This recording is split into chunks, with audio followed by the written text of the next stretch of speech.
So it started like any normal week, obviously. Wednesday is where it got complicated. I had to leave here at 10 a.m. to catch my flight into Omaha to go over to Denver for a conference for a scholarship that I had won. Spent Wednesday night, Thursday all day, and then Friday most of the day there in Denver. Then I had to fly back in order to get to the game we had on Saturday. So I got in about 1 a.m. back to campus on Saturday morning. Had to wake back up at 8 a.m. to get jerseys and go to breakfast before the game.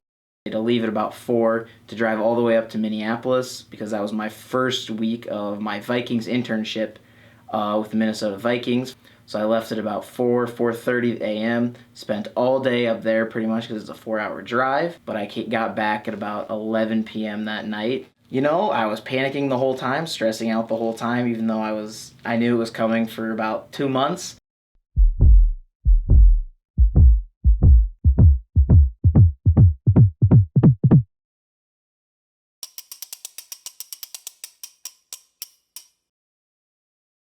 A week in the life of an overloaded college student can be a breaking point.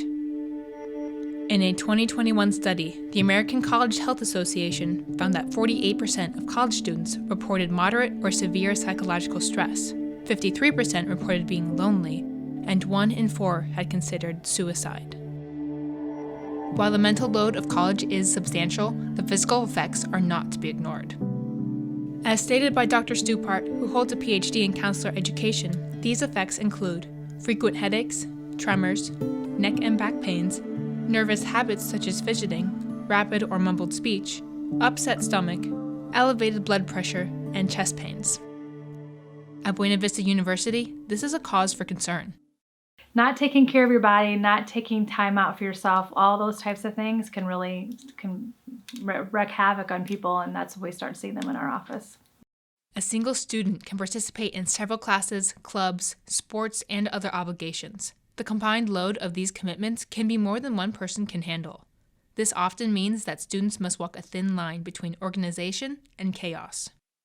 My name is Alondra Melendez, and I'm a psychology and Spanish double major with a minor in social innovation.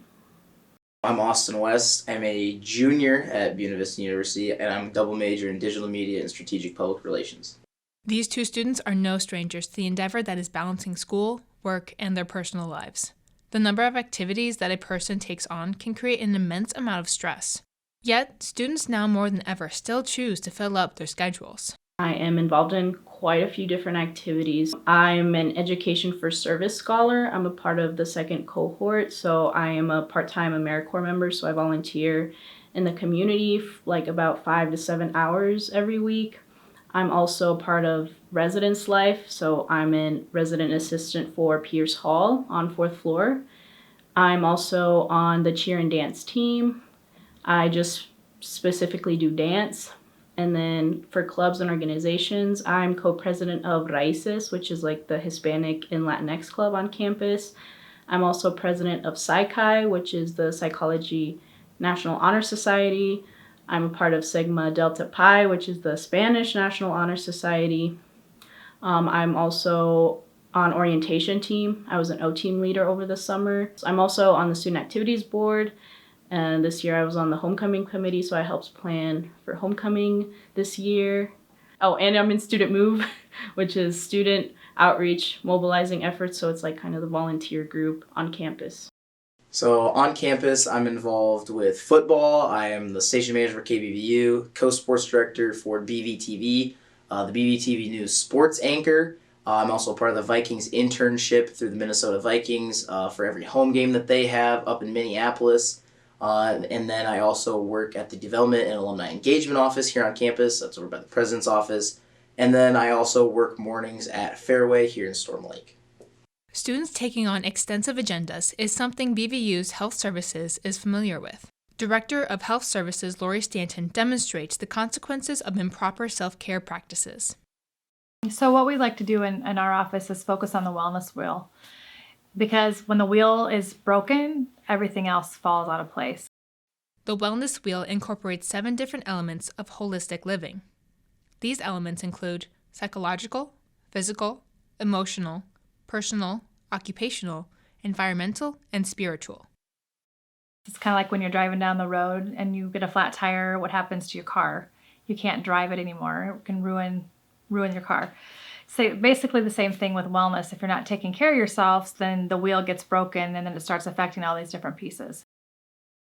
According to Audrey Dow, Senior Vice President of the Campaign for College Opportunity, a lot of times faculty don't think about where students are coming from. If faculty see a student falling asleep in class, but don't know that student just worked a 10-hour shift, they might assume the student isn't college ready. But that student might just need support. With the well-being of students not being the first thing on faculty's mind, students are left to figure things out on their own. However, at Buena Vista University, some staff acknowledge otherwise. As director of the Center for Academic Excellence, Donna Mussel sees how students are affected. I think I'm seeing more student stress this year, and I think a big part of it is after things being different during the pandemic. I think we all slowed down a little bit. I think just the ramping up of having to do more. Students are having to remember how to be a busy student again. And some students just hop right back into it and away they go. And some, I think it's making it a little bit more difficult for them to ramp back up to that level. This can be seen among both students. So let's say I only have like an hour in between I'm doing something, and it kind of takes me a little bit to like sit down and focus. And then by the time I get into it, then it's like, oh, I have to move to the next thing. And so then I have to push it off until later in the evening or night to do it. I did have to stop working at the development office about halfway through the season. Not having that hour and a half in the mornings on Monday, Wednesday, Fridays caught up with me. I got a project that I don't think it was late, but it was not nearly as good as it could have been, and it was almost late. So I was like, well, I think this is starting to catch up. While keeping track of their responsibilities, it is inevitable that something will fall through the cracks. It's gotten a little bit unbalanced. Like I was struggling a little bit, but I kind of had a plan to get back on track and everything. But then after that, in that month, certain things happened in my life that kind of affected my ability to move forward with that plan, and it kind of set me back even more.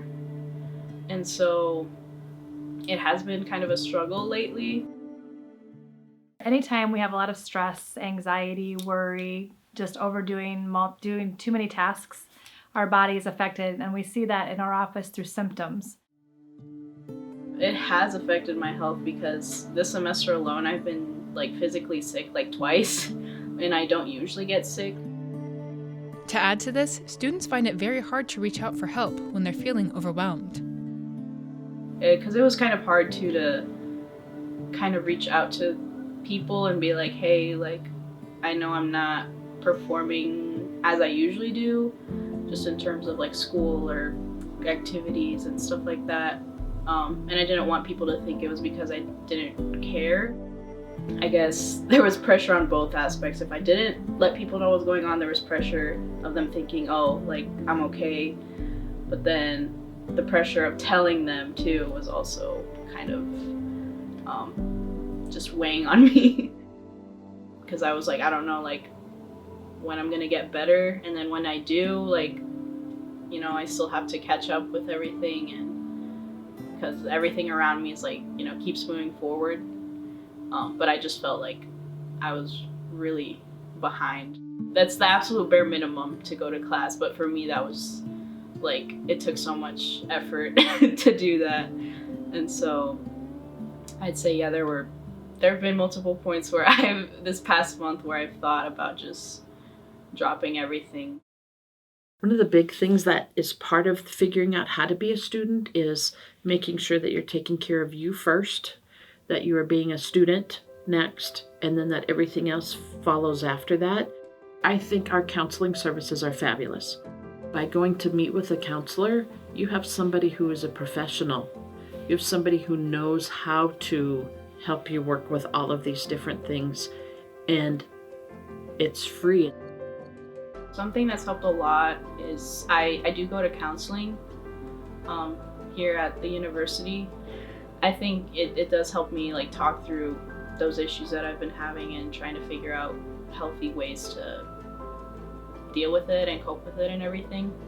I also went to the CAE and I talked to Donna about it and kind of like let her know what's going on, that I'm struggling academically and that I want to get back on track. I would just encourage, if students are really struggling with self-care, they're really struggling with time management, there are so many good resources here on campus. While ample services for students are readily available, sometimes the load of commitments needs to be reevaluated. So you gotta choose which things you love, which things you're okay with taking a break from, and which things you don't want at all. What's also like helped me get through everything is just like realizing that I'm not the only one that's struggling. When it kind of started, like I did feel really alone, because I was just like, I feel like everyone around me is doing great and have it all together, and I'm like the only one that's not. But I've realized that that's not really the case, and that other people are struggling too. So I think when we look at asking for help, a lot of times it's not that if I ask for help I'm weak. It's if I ask for help I'm asking somebody else who knows how to do this and does this every single day. I'm asking them to show me how to do it. Acknowledging this is a common dilemma among college students calls for more attention and need for these resources to be available. Balancing school, work, and personal life doesn't have to be impossible. No one has to walk the line alone.